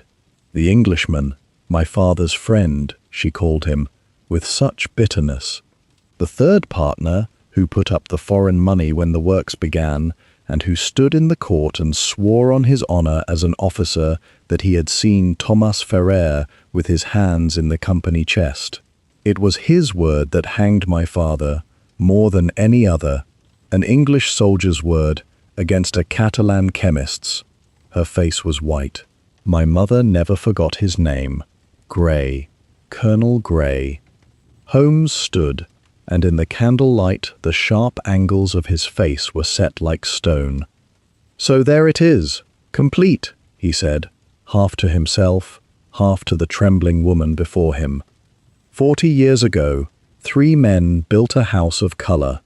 Ferrer made it, Miravent sold it, and Grey, the officer with the foreign capital, bound them together and, when the time came to be rid of the maker and split his genius between them, gave the false witness that sent an innocent man to ruin and death. For 40 years the 2 survivors held the secret and the fortune between them. Then one of them grew old and grew honest and decided to wash the crimson clean, to confess it all, to restore the daughter, to name the perjurer. He turned to me, and his voice was very cold, and the perjurer could not allow it. To be washed clean, in his case, meant to be exposed as the man who swore away another's life, ruin, disgrace, perhaps the rope. So he crossed the sea in secret, under a false name, slipped into the study of the friend he had shared 40 years of crime with, and left a colour that would kill him slowly, then sailed home, and waited, and came back in his mourning coat, to grieve in the front row, and hire a detective to make it all respectable. Holmes drew a long breath. It is the coldest thing I have met in many years, Watson, and tomorrow, God willing, I am going to make him confess it to a roomful of witnesses. But he is clever, and he is careful, and I shall need a trap worthy of him. Come, we have a long night's work, and a colour to set before a murderer. Holmes gathered them all in the drawing-room on the last evening, in the very room where Raphael Miravent had lain in state, and he arranged it as carefully as a man setting a stage. The widow sat pale and straight. Andreu slumped, sullen and afraid. Nuria held the hand of her engineer. Surratt stood against the wall with his stained arms folded. Clara Ferrer, who had at last put off her false grey, sat with her chin high. Inspector Costa took his place by the door with 2 constables, and Colonel Sebastian Grey settled himself in the finest chair, grave and dignified, the very image of a grieving friend come to see justice done. Upon the table before Holmes stood 2 small glass phials, identical, each filled with a red so deep it seemed to hold light inside it. Beside them lay a single sheet of paper, the letter and the recovered notebook, and a length of dark thread. "I shall not keep you long," Holmes began. "Raphael Miravent was murdered. That much your own surgeon now confirms. He died of mercury and arsenic, taken a little at a time over some 10 days, mixed into the pure heart of the colour he tasted every night of his life, to prove it true. His killer did not need to be in the room when he died. His killer needed only to have visited once, a fortnight before, and left a fresh phial where the old one stood." He lifted the recovered bottle. "This is that phial. It rolled from his dying hand beneath his desk, and it is thick with poison. The locked door, the latched window, the sealed room that so puzzled us all, mean nothing at all, because the murder was committed 10 days before the door was ever locked." He turned then to the letter. "You have all heard of this letter, in which your master wrote that he meant to wash the crimson clean. The police thought it a rich man's fear of thieves. It was nothing of the kind. It was the promise of a confession. for the great colour of this house was never Miravent's invention. It was stolen 40 years ago from a partner named Thomas Ferrer, who was framed for a theft he never committed, ruined by a false witness, and left to die in disgrace. A murmur went through the room. Miravent, grown old and honest, meant to confess it all, to restore Ferrer's name, and to give his fortune back to Ferrer's daughter, whom he had found, and who has sat quietly among you for 3 years. He gestured to Clara, and that intended confession is the true motive for his murder. He was killed, not by anyone he had wronged, but by the one man still living who had wronged him, and who would have been dragged into ruin beside him if that confession were ever made. Colonel Grey spoke then, calm and grave. "This is a remarkable tale, Mr. Holmes, but I fail to see how it touches anyone in this room. The perjurer you speak of, if he existed, may be dead these 30 years. You have a poison, a motive, and a very old sin. You have no murderer." "On the contrary, Colonel," said Holmes, "I have him in this room, and I have had him from the first, for he did me the honour of hiring me himself." A stir ran through the assembly. The false witness of 40 years ago was an English officer who put up the foreign capital when the works began, and swore in open court that he had seen Ferrer with his hands in the company chest. Ferrer's daughter has carried that man's name in her heart her whole life. Shall she say it, or shall I? "You will say a great many things you cannot prove," said Grey, but a muscle had begun to work in his cheek. "Let us test that," said Holmes pleasantly. "You swore to me, Colonel, in London, and again here, that you had not set foot in Barcelona for above a year, and came only when the death was 3 days old. Yet a hotel by the harbour holds the register of a Mr. Sutton of Southampton, a silver-haired English gentleman of soldier's bearing, who arrived 16 days before your friend died, and asked the way to this house. A cabman recalls driving that same gentleman to your friend's servant's gate one evening, and waiting an hour in the dark, and you walked into my rooms in Baker Street, wearing boots resoled in a Spanish fashion, the mark of a man lately and secretly returned from this very country." He let it settle. "You were here, Colonel, when the file was filled. You lied that you were not. And when I began to close upon the truth, you forged a dead man's hand in this notebook to hang an innocent woman in your place, and you tied a thread across a stair to silence the servant who saw too much." Grey rose slowly from his chair, and he was still not beaten, for he was a cold and clever man to the last. "Circumstance," he said, "a hotel clerk's faulty memory, a cabman who will say anything for a coin, a cobbler's stitching. You have woven a rope of straw, Mr. Holmes, and no court in Spain will hang an English officer with it." He looked to Costa. "Inspector, I am the executor of this estate and a soldier of the Queen. I will not stand here and be slandered by a hired Englishman on the word of a servant and a cab driver. Arrest me if you dare, otherwise I am leaving." And it was true. For all Holmes's chain of reasoning, every link was circumstance, and I saw the doubt cross the inspector's proud face, and I feared, in that moment, that the cold man would walk free through the door he had darkened. Costa's hand was upon the door. I could see the calculation running behind his eyes, the weight of an English officer's rank set against a rope of straw, the ruin that would fall upon a Barcelona inspector who laid hands on the wrong man. He was a proud fellow, but he was not a reckless one, and pride and prudence together were pulling him toward letting the colonel pass. Grey felt it too. The faintest curl of contempt returned to his mouth, the look of a man who has wagered on the timidity of others all his life and found it a safe bet every time. He inclined his head to the widow with cold courtesy, as one taking his leave of a tedious evening, and turned the last step toward the door and his freedom. "One moment, Colonel," said Holmes, and his voice was very soft. "Before you go, do this one small thing, and I will trouble you no further. He lifted the two identical files, one in each hand. Two files of the same red. One holds the color as Raphael Miravent made it, honest and harmless, the drop he tasted every night with pride. The other holds the poison that killed him, the same red to the eye, mixed to a strength that murders. They are indistinguishable. I alone in this room know which is which. He set them both on the table before Gray. If you are the innocent friend you claim, then you know nothing of any poisoned phial, and one is as safe to you as the other. So drink, Colonel.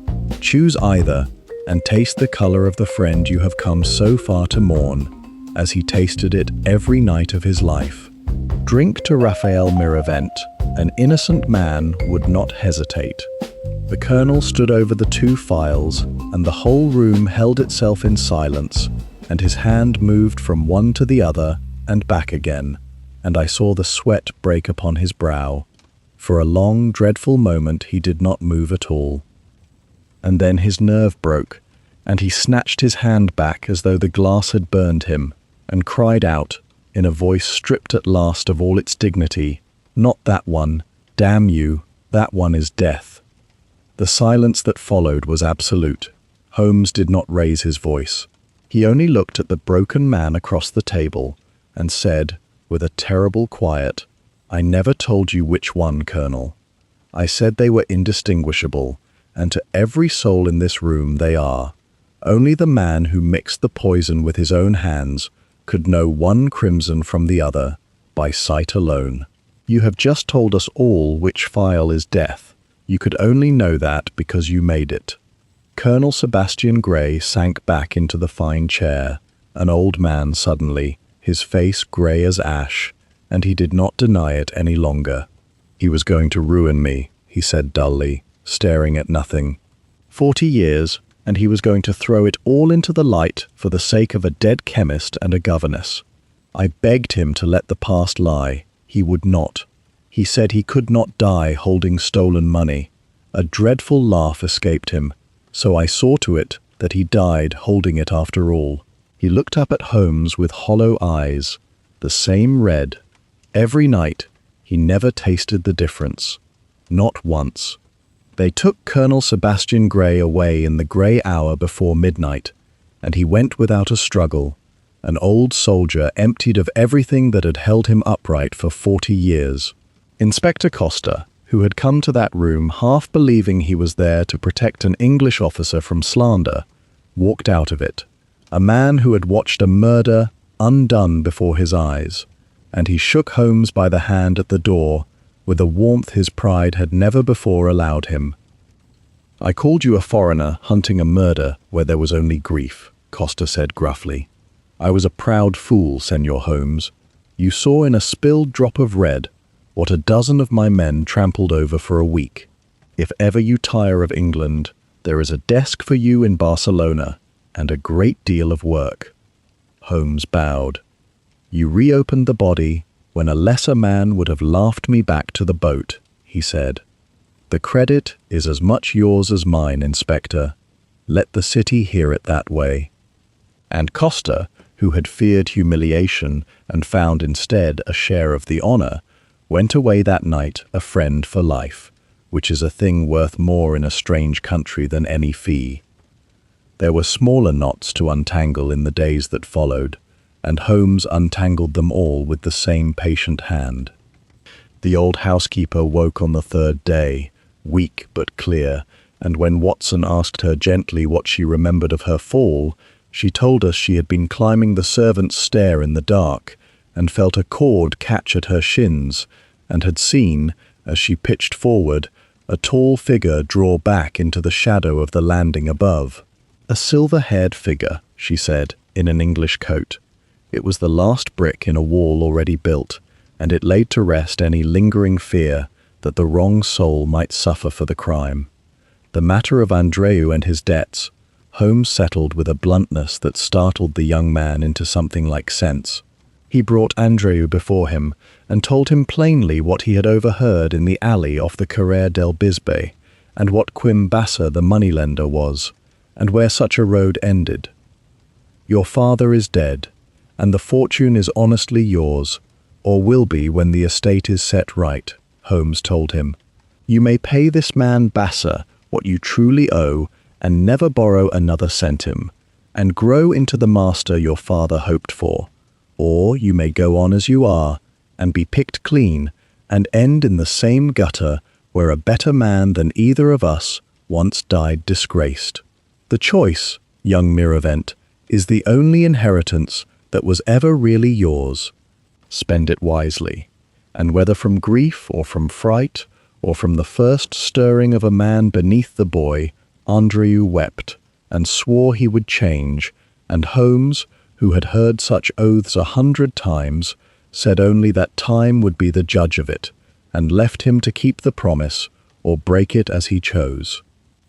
Monsieur Duclos, the silk man of Lyon, left Barcelona empty-handed, and, I think, rather relieved to be gone from a house where the secret he coveted had proved so deadly. He called upon us before his train to pay Holmes a wry compliment. I came to buy a colour, Duclos said, and I find it was mixed with poison and paid for in blood. Keep your Spanish red, messieurs. My silks will fade, and my conscience will not. He tipped his hat and was gone, and Holmes watched him go with a rare, small smile. A rogue, Holmes observed, but an honest one, which is the most comfortable sort. He wanted the colour by daylight and gold, and would have been genuinely inconvenienced by a murder. It was never Duclos, Watson, for the plainest of reasons. A man who means to buy a secret needs the seller alive. Only a man who means to bury a secret needs him dead. He turned from the platform. Remember it. In any affair of a valuable secret, ask always whether the thing is worth more to its keeper living or silenced. The answer will point you at your murderer nearly every time. Then there was Geordie Serrat, who had guarded a colour for 29 years and never once been trusted with the whole of it, and whose bitterness Holmes had noted from the first. On our last full day in the city, Isabel Miravent called the old master dyer into her husband's study, and before Holmes and me as witnesses, she placed in his stained hands the working of the colour, freely and fully, the first person in the world outside the two dead founders ever to hold it entire. My husband did not trust you because he could not trust himself, she told him quietly. A man who has stolen a thing guards it against everyone, for he knows how easily such things are taken. But the theft ends here. You gave this house your life. It is yours to carry now, honestly, in the light. And the hard old man, who had wept no tears for his master, wept then, and could not speak, and only bowed his head over the papers, as a man bows over something holy. It struck me, watching, that the crimson secret had at last begun to do the thing its dead maker had wanted, to be washed clean, not by hiding it deeper, but by dragging it fully into the day. The colour that had been got by a lie and kept by a murder was being handed on, freely and openly, to a man who had earned it. And somewhere in that, I thought, Raphael Miravent had his forgiveness after all, though he had not lived to receive it. That evening, Holmes stood a long while at the window of our hotel, looking down at the Rambla and the sea beyond it, and I could tell by the loose ease of his shoulders that the case had left him, as cases did, the moment the last knot was tied. There is one thing yet undone, Watson, he said. The largest thing of all. A man was ruined and buried under a false name 40 years ago, and his daughter has carried the shame of it her whole life. Gray's rope will hang grey, but it will not, by itself, clear Thomas Ferrer. That we must see to before we go. A murder solved is a small justice. A lie of 40 years undone is a greater one, and I find, in this affair, that I have an appetite for the greater. He turned from the glass. Tomorrow we restore a dead man's name. Then, my dear doctor, and only then, I think we may go home. The restoring of Thomas Ferrer's name was not a thing Holmes could do alone, and he did not try. He did it as he did everything in that final week, by arranging the truth so plainly before the right people that they could not help but act upon it. The widow Isabel, who had helped her husband plan the very confession he died to make, would not let the plan die with him. She summoned the family lawyers and the notaries, and before them she laid the whole of it, her husband's intended restitution, the truth of the stolen colour, the innocence of the ruined chemist, and the identity of the woman who had lived 3 years in her house under the name of Whitfield. And where her husband's confession had been silenced by poison, hers could not be silenced by anything, for she was alive and determined and beyond the reach of any file. The old fraud unravelled quickly once an honest hand pulled the first thread. The court records of 40 years past were found and read again with new eyes, and the missing money that had damned Ferrer was seen now for what it had always been, a sum placed in the chest to be discovered, on the sworn word of an English officer who had every reason to want the chemist gone and the colour split 2 ways instead of 3. Gray's own confession, made in his cell and set down before witnesses, closed the matter beyond any doubt. Thomas Ferrer, dead these 30 years in a pauper's grave, was declared in law what he had always been in truth: no thief, no fraud, the maker of the most beautiful colour in Spain, and an innocent man. I shall not soon forget the morning they put his name back into the bronze. A craftsman came with his tools, and where the second founder's name had been ground away and enamelled over, he cut it fresh and deep and filled it with gold. Casa Miraventi Ferrer, the plaque read now, Fundada 1861, and beneath it, added at Clara's own request, a single line, En record de Thomas Ferrer, qui va faire el color, in memory of Thomas Ferrer, who made the colour. Clara Ferrer stood before that plaque a long while when it was finished, and she did not weep, though I think she had earned the right to. She only reached up and touched the golden letters of her father's name, once, very gently, as one might touch the face of someone long dead and dearly loved. For 30 years, she said, to no one, and to all of us, I have been the daughter of a thief. This morning, I am the daughter of the man who made this colour. You cannot know what that is, Mr. Holmes, unless you have carried the other thing. She turned to him. You came here to solve a murder. You have given me back my father. I do not know how a person thanks another for that. I do not think there are words heavy enough. Holmes, who was never at ease before gratitude, inclined his head. Then do not look for them, he said gently. Live in the day I have handed you, and let that be the thanks. Your father made a colour that will not fade. See that his name does the same.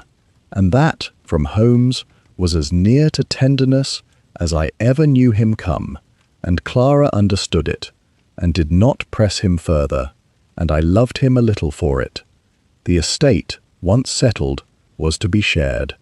Clara received the portion Raphael Miravent had meant to give her father, and more, and she meant, she told us, to use it not to leave the works but to change them, to lift the poison from the trade that had killed her father twice over, first by ruin, and later, in a manner, by the very mordant that had murdered his betrayer's partner. Nuria found in the new arrangement the freedom her father had denied her, and by the time we left the city it was understood, if not yet announced, that the painter and her engineer would marry, and that Mark's dangerous modern notions about the treatment of the men would have, at last, a friendly ear in the counting-house. As for Andreu, I will not pretend he was wholly remade in a week, for men are not.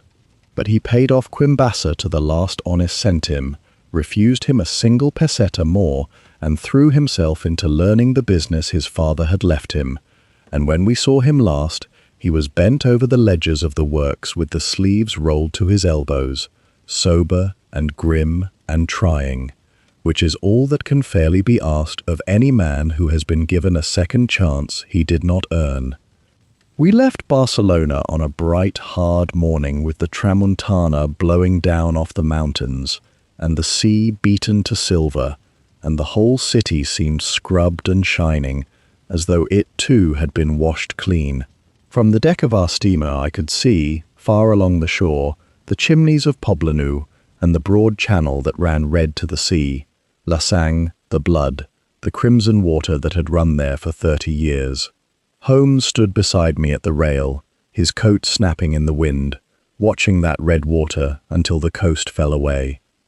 "A whole fortune, Watson," he said at last, "and a whole city's admiration, and a family's peace, all of it built on a single colour, and the colour built on a single lie, and the lie kept for 40 years by murder. Miravent carved the pomegranate over his door and thought he had signed his triumph.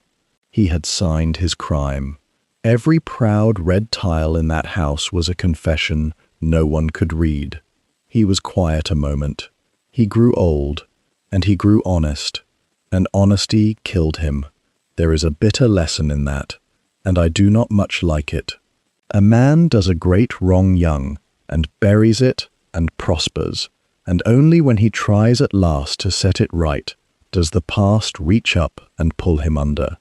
It would almost persuade a lesser mind that it is safer never to repent at all. "And a greater mind?" I asked. He almost smiled. "A greater mind observes that it was not the repentance that killed him, Watson. It was the other man's refusal to repent. Miravent reached for the light and was struck down by the one who preferred the dark. The lesson is not that honesty is fatal. The lesson is that a secret shared is a secret only as safe as the weakest conscience that holds it. Raphael Miravent's conscience woke. Sebastian Gray's never did. And a man who ties his fate to another's silence has built his house upon that other man's soul, which is the most treacherous foundation in the world." He turned from the rail. Ferrer made a colour that would not fade. Gray made a silence he thought would never break. Only one of them was right, and it was not the murderer. The maker outlasts the liar, Watson, given time and a patient hand. It is nearly the only comfort our profession offers. I find I take it where I can. The coast of Spain sank at last beneath the horizon, the red water with it, and we turned our faces north toward the grey and the fog and the familiar din of Baker Street, carrying with us the memory of a colour that would not die, and of the man who had made it, whose name, cut fresh in gold and honest at last, would outlast every lie ever told about him. The crimson secret was a secret no longer. It had become, in the end, what its maker had earned and its thief had feared, the plain and shining truth.